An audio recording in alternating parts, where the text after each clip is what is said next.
നമസ്കാരം.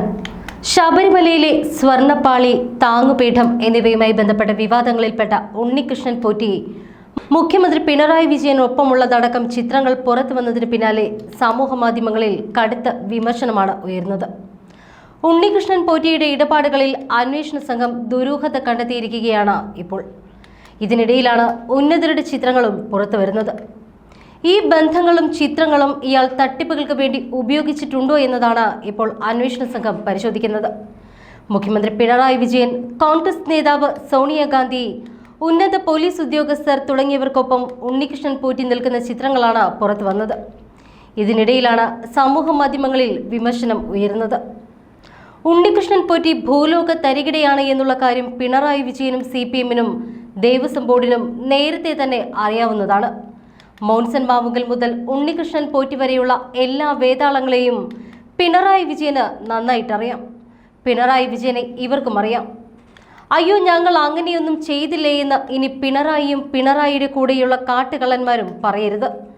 അവസാനം അയ്യപ്പനെയും നിങ്ങൾ കൈവച്ചുവെന്നും ഫേസ്ബുക്ക് കുറിപ്പിൽ വിമർശനം ഉന്നയിക്കുന്നു. ഫേസ്ബുക്ക് കുറിപ്പിന്റെ പൂർണ്ണരൂപം ഇങ്ങനെയാണ്: ഇന്റർനാഷണൽ ഫ്രോഡാണ് ഈ ഉണ്ണികൃഷ്ണൻ പോറ്റി. ഉണ്ണികൃഷ്ണൻ പോറ്റി ഭൂലോക തരികിടയാണ് എന്നുള്ള കാര്യം പിണറായി വിജയനും CPM-നും ദേവസ്വം ബോർഡിനും നേരത്തെ തന്നെ അറിയാം. ശബരിമലയിലെ പ്രധാന വാതിലാണ് എന്ന് പറഞ്ഞ് സ്വർണം പൂശിയ ഒരു വാതിൽ കൊണ്ടുകൊടുത്ത ജയറാമിനെയും ഇയാൾ പറ്റിച്ചു.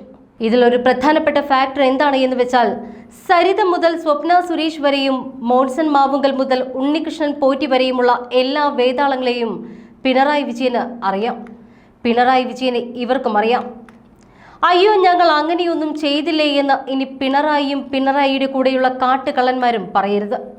കാരണം കരുവന്നൂർ മുതൽ ബ്രഹ്മഗിരി വരെ എത്തി നിൽക്കുന്ന അനേകം തട്ടിപ്പുകൾ നടത്തി. ഏറ്റവും താഴെ കിടക്കുന്ന മനുഷ്യരുടെ വരെ ചോരയും നീരും ഊറ്റിയ പിച്ചക്കാശ് വരെ തട്ടിയെടുത്തു. നിങ്ങളുടെ ലോക്കൽ നേതാക്കന്മാർ വരെ കോടീശ്വരന്മാരായി. അങ്ങനെ നിൽക്കുന്ന അവസ്ഥയാണ് നിലവിൽ കേരളത്തിലുള്ളത്. അവസാനം അയ്യപ്പനെയും നിങ്ങൾ കൈവച്ചു. നിങ്ങളിനി മിണ്ടരുത്. ഇങ്ങനെയായിരുന്നു ആ ഫേസ്ബുക്ക് കുറിപ്പിന്റെ പൂർണ്ണരൂപം. എന്തായാലും ശബരിമലയിലെ സ്വർണ്ണപ്പാളി വിവാദത്തിൽപ്പെട്ട ഉണ്ണികൃഷ്ണൻ പോറ്റിയും രാഷ്ട്രീയ നേതാക്കളും തമ്മിലുള്ള അടുത്ത ബന്ധം ഇതിനോടകം തന്നെ വ്യക്തമായി കഴിഞ്ഞു. തിരുവനന്തപുരത്ത് ആനയറയിലെ കടകംപള്ളി ക്ഷേത്രത്തിലെ നടപ്പന്തൽ ഉണ്ണികൃഷ്ണൻ പോറ്റി നിർമ്മിച്ചു നൽകിയത് തലസ്ഥാന ജില്ലയിലെ MLA-യുടെ അഭ്യർത്ഥനയെ തുടർന്നാണ് എന്നും സൂചനയുണ്ട്. ശബരിമലയിലെ ദർശന മാഫിയയിലെ പ്രധാനിയായിരുന്നു ഉണ്ണികൃഷ്ണൻ പോറ്റി. പോലീസ് ആസ്ഥാനത്ത് ADGP-യെ ആദരിക്കുന്ന ചിത്രവും പുറത്തു വന്നതിലുണ്ട്.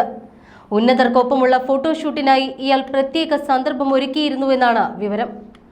സ്വർണ്ണപ്പാളി വിഷയം നടക്കുന്ന സമയത്ത് തന്നെയാണ് തിരുവനന്തപുരം ആനയറയിലെ ക്ഷേത്രത്തിൽ ഉണ്ണികൃഷ്ണൻ പോറ്റി നടപ്പന്തൽ നിർമ്മിച്ചു നൽകിയത്. ഉണ്ണികൃഷ്ണൻ പോറ്റി ശബരിമലയിലെ സ്വർണം പൂശുന്നതിന്റെയും അന്നദാനത്തിന്റെയും വഴിപാടുകളുടെയും പേരിൽ വ്യാപകമായ പണപ്പിരിവ് നടത്തിയതായി ദേവസ്വം വിജിലൻസ് കണ്ടെത്തി. ശബരിമലയിലെ സ്വർണ്ണപ്പാളി ബംഗളൂരുവിൽ കൊണ്ടുപോയത് പണപ്പിരിവിന് വേണ്ടിയാണ് എന്നും വിജിലൻസിന്റെ സംശയമുണ്ട്. നടൻ ജയറാമിന്റെ ചെന്നൈയിലെ വീട്ടിലും സ്വർണ്ണപ്പാളി എത്തിച്ച് പൂജ നടത്തിയതിന്റെ ദൃശ്യങ്ങളും പുറത്തു വന്നു. ശബരിമലയുമായി അടുത്ത ബന്ധമുണ്ട് എന്ന് വരുത്തി തീർത്ത കർണാടക, തമിഴ്നാട്, തെലങ്കാന, ആന്ധ്രാപ്രദേശ് എന്നിവിടങ്ങളിലെ ധനികരായ അയ്യപ്പ ഭക്തരിൽ നിന്നും ഇയാൾ പണപ്പിരിവ് നടത്തിയെന്നും ആരോപണമുണ്ട്. അറ്റകുറ്റപ്പണിക്കായി കൊണ്ടുപോയ സ്വർണ്ണപ്പാളി ശബരിമല ശ്രീകോവിലിന്റെ വാതിൽ എന്ന പേരിൽ ബംഗളൂരുവിലെ ശ്രീരാംപുര അയ്യപ്പ ക്ഷേത്രത്തിൽ പൂജിച്ചിരുന്നു എന്ന വിവരം നേരത്തെ തന്നെ പുറത്തു വന്നിരുന്നു. ബംഗളൂരുവിലായിരുന്ന ഉണ്ണികൃഷ്ണൻ പോറ്റി വെഞ്ഞാറമൂട് കാരേറ്റിലുള്ള വീട്ടിൽ എത്തിയിട്ടുണ്ട്. ദേവസ്വം വിജിലൻസ് ഇയാളെ ചോദ്യം ചെയ്യും എന്നാണ് വിവരം. ബംഗളൂരുവിൽ പലിശയ്ക്ക് പണം കടം കൊടുക്കുന്നയാളെ എന്ന കാര്യവും വിജിലൻസ് അന്വേഷിക്കുന്നുണ്ട്. 8 വർഷം മുൻപ് മണ്ഡലകാലത്ത് കീഴ്ശാന്തിയുടെ പരികർമ്മികളിൽ ഒരാളായാണ് ശബരിമലയിൽ എത്തുന്നത്. പിന്നീട് ശബരിമലയിൽ വില കൂടിയ സമർപ്പണം നടത്താനുള്ള ഇടനിലക്കാരനാവുകയായിരുന്നു ഇയാൾ.